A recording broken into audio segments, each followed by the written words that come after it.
মধ্য দুপুরে কুয়াশা, রাজধানীতে দৃষ্টি ঝাপসা করে দেয় এমন শীতল আবরণ দিনভর।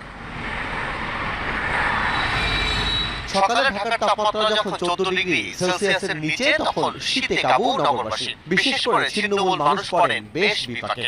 মন চায় লেপ মুড়িয়ে বিছানায় পড়ে থাকতে, কিন্তু পেটের তাগিদে তা কি আর সম্ভব? তাই রিকশা চালাতে চালাতেই শ্রমজীবী আউয়াল খুঁজছেন আগুন পোহানোর জায়গা। পেয়েও গেলেন তিনি।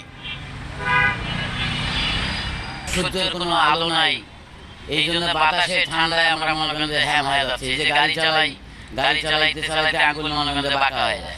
তাও গাড়ি চালানো লাগতেছে, কি করবো, পেটে দেয়, না চালালে হয় না, বউ পোলাপান আছে।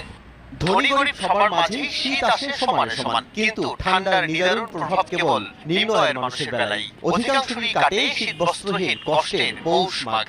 শীতের কিছু কোনো পোশাক কিংবা কোনো কম্বল কাউকে এখনো পর্যন্ত দিতে দেখি নাই। যারা বিত্তবান ব্যক্তিরা আছে